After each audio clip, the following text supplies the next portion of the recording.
Hello dear student, अस्सलाम वालेकुम। Myself Ijaz Ahmad Khan, your science teacher, class 8। आज की जो डेट है वो 24 तारीख 24 ऑफ जुलाई 2020। सब्जेक्ट जो हमारा है वो क्लास 8 से सब्जेक्ट साइंस है। जो हम प्रीवियस लेक्चर यूनिट डिस्कस कर रहे थे वो था pollution of air and water, और उसमें हमने पढ़ा था पोल्यूटेंट्स किसे बोलते हैं और पोल्यूशन किसे बोलते हैं। अब उसी टॉपिक को आगे लेते हुए हम आज जो हमारा टॉपिक रहेगा वो है एयर पोल्यूशन। क्या बेटा, एयर पोल्यूशन के बारे में हम थोड़ा सा डिस्कस करेंगे। सबसे पहले हमने पता होना चाहिए कि व्हाट्स एयर। ये क्लीन एयर जो है ये है क्या। तो नॉर्मल एयर जो हमारी है उसकी कंपोजिशन क्या है। Normal composition of clean air जो है बाय वॉल्यूम हमने यहाँ पर चार्ट पे दिखाया हुआ है, तो आप थोड़ा सा अंडरस्टैंड कर लीजिए। क्लीन एयर जो हमारी है, एयर जो है it's a mixture of gases. क्या है, इसमें मुख्तलिफ किस्म के गैस है, ये मिक्सचर है। क्या है, यह है मिक्सचर। अब ये जो क्लीन एयर है इसमें सर्टेन गैसेस हैं और उनकी जो कंसंट्रेशन होती है क्लीन एयर की वो हमने यहाँ पर लिखी हुई है। यहाँ पर थोड़ा सा स्ट्रेस रखना। जो गैसेज है हमारी क्लीन एयर में वो है बेटा नाइट्रोजन है, ऑक्सीजन है, आर्गन है, कार्बन डाइऑक्साइड है, मीथेन है, हाइड्रोजन गैस है और अदर गैसेज है।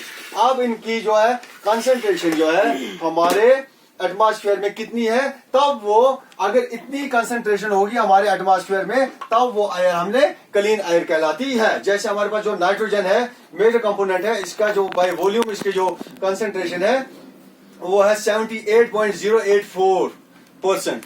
ऑक्सीजन है 20.9476, आर्गन जो है 0.934, कार्बन डाइऑक्साइड की जो कंसंट्रेशन है हमारे एटमॉस्फेयर में वो है 0.0314, मीथेन जो है वो है 0.0002 न होने के बराबर। हाइड्रोजन गैस जो है यह है 0.5 टाइम्स 0 लास्ट पे 5। अदर गैस जो होते हैं जैसे ओजोन है, वाटर वेपर्स हैं, बाकी चीजें हैं वो माइन्यूट होते हैं, बिल्कुल कम होते हैं। अगर हमारे एटमॉस्फेयर में एयर की कंपोजिशन इस तरीके से है वो एयर क्लीन एयर कहलाती है। कैसे, नाइट्रोजन इस कंसंट्रेशन में होना चाहिए, ऑक्सीजन 20% कंसंट्रेशन में होना चाहिए, आर्गन 0.934% में होना चाहिए, कार्बन डाइऑक्साइड 0.0314 में, मीथेन 0.3 टाइम्स 02% में, हाइड्रोजन गैस जो है 0.5 टाइम्स 05% की कंसंट्रेशन में अगर होगा तब हमारी जो एयर है इसको हम नॉर्मल एयर कहेंगे। नॉर्मल कंपोजिशन है हमारी एयर की। अब अगर इस हवा में, इस क्लीन एयर में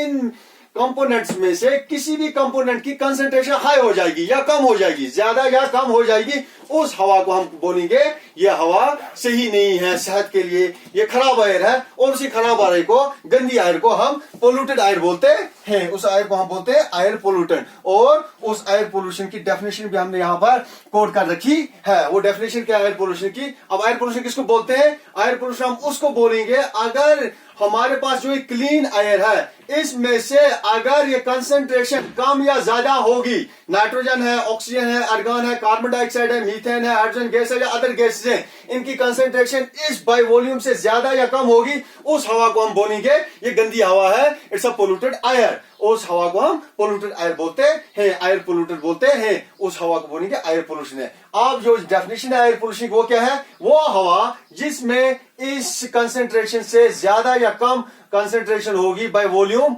तो उसको हम बोलेंगे ये पोल्यूटेड एयर है। पोल्यूटेड एयर क्या हुआ, व्हेन एयर इज कंटामिनेटेड। जब क्या है, एयर कंटामिनेट होती है किससे, by unwanted substances. Unwanted substance होगी, इनकी कंसंट्रेशन हाई या अप हो जाएगी, which have a harmful effect on both, जिनका हार्मफुल इफेक्ट होगा किन पे, दोनों पे। किस पे, लिविंग ऑर्गेनिज्म्स पे और नॉन लिविंग थिंग्स पे भी। उसके साथ साथ में जो ह्यूमन प्रॉपर्टी है उस पे भी इसके इल इफेक्ट्स होंगे, तो वो हवा गंदी हवा कहलाती है। उस फिनोमेना को हम एयर पोल्यूशन बोलते हैं। क्या है बेटा, air pollution when air is contaminated by unwanted substances which have a harmful effect on both the living and the non-living things, it is referred to as air pollution। या हम बोलेंगे air pollution जो है ये harmful change है। क्या है ये, air pollution is a harmful change in the natural air quality। क्या है, हार्मफुल चेंज है किसमें, नेचुरल जो एयर क्वालिटी हमारे पास है, ये एयर क्वालिटी है क्लीन एयर। इसमें जब हार्मफुल चेंज आ जाएंगे किसमें, एयर क्वालिटी में, इट इंक्लूड, इसमें क्या क्या इंक्लूड होगा, ऑल फिजिकल,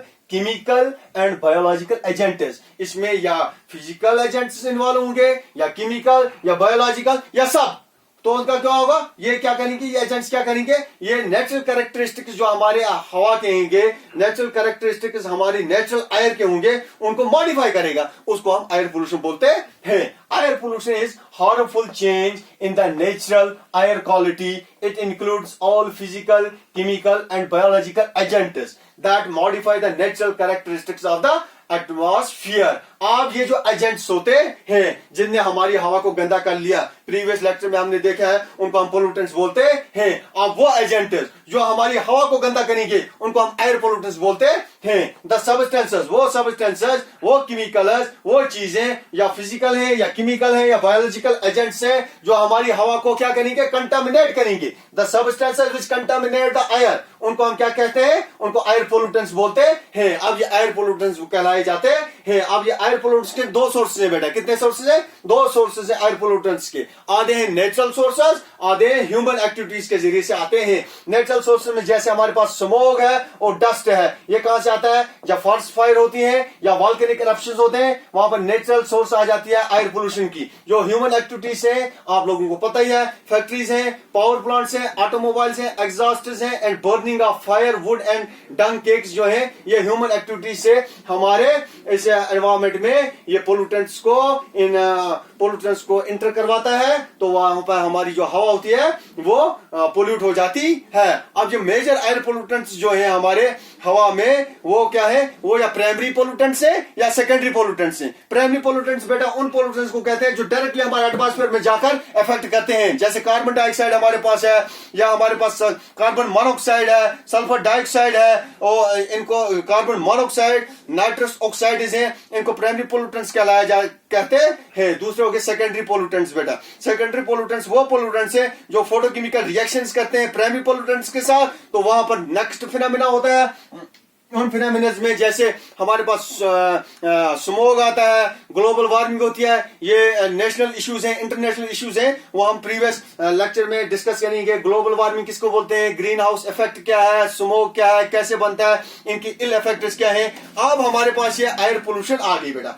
एयर पोल्यूशन के सोर्सेज भी आ गए, नेचुरल सोर्सेज भी हैं, मैन मेड सोर्सेज भी हैं। अब इनकी प्रॉब्लम्स क्या है, अगर हमारे पास हमारे एनवायरमेंट में ये एयर इस क्लीन कंपोजिशन में नहीं है, ये पोल्यूटेड है, तो वहां पर प्रॉब्लम्स एरेज हो जाती हैं। पहले ग्लोबल वार्मिंग आती है बेटा, स्मोक है, इनको हम प्रीवियस अगले आने वाले टॉपिक में डिस्कस करेंगे। ग्लोबल वार्मिंग किसे बोलते हैं या ग्रीन हाउस इफेक्ट क्या है, स्मोक क्या है, कैसे बनता है। तो ये प्रॉब्लम जो ये एजेंट्स हैं, मेजर एयर पोल्यूटेंट्स हैं, इनसे प्रॉब्लम्स क्या आते हैं। पहले रेस्पिरेटरी प्रॉब्लम्स आती हैं, या ऑक्सीजन कैरिंग कैपेसिटी जो ब्लड की होती है उसको रिड्यूस करता है, कफ होती है, ये ह्यूमन एक्टिविटीज में ह्यूमंस में जो इनके इफेक्ट्स आते हैं, कफ आते हैं, वीजिंग इन चिल्ड्रंस होता है, या लास्ट पे हमने वहां पर परमानेंट लंग डैमेज हो जाता है इस एयर पोल्यूशन के साथ। ये सर्टेन प्रॉब्लम्स हैं। अब इसका कंट्रोल कैसे करना है, इसके ड्रॉबैक्स क्या है, इससे क्या क्या होता है, वो इश्यूज हम आने वाला जो लेक्चर होगा उसमें डिस्कस करेंगे। आज जो हमने टॉपिक डिस्कस किया वो है air pollution, composition of clean air क्या है, एयर पोल्यूशन किसको बोलते हैं, इसकी सोर्सेस क्या है, और सोर्सेस के साथ साथ जो मेजर एयर पोल्यूटेंट्स हैं उसको इंशाल्लाह अगले टॉपिक में हम डिस्कस करेंगे। आज हमने क्लीन एयर देखा और एयर पोल्यूशन किसको बोलते हैं, इसके हार्मफुल इफेक्ट्स क्या हैं या प्रॉब्लम्स क्या हैं। ग्लोबल वार्मिंग है, स्मोक है, या रेस्पिरेटरी प्रॉब्लम्स है, परमानेंट लंग डैमेज है, कफ है, वीजिंग इन चिल्ड्रंस है, और ऑक्सीजन कैरिंग कैपेसिटी जो होती है वो रिड्यूस हो जाती है। तो ये आज का टॉपिक था। इंशाल्लाह नेक्स्ट टॉपिक में हम आगे एयर पोल्यूशन को लेकर बाकी जो इसमें हेडेक्स है जैसे ग्लोबल वार्मिंग है, स्मोक है, उसको डिस्कस करेंगे। तब तक के लिए शुक्रिया, खुदा हाफिज।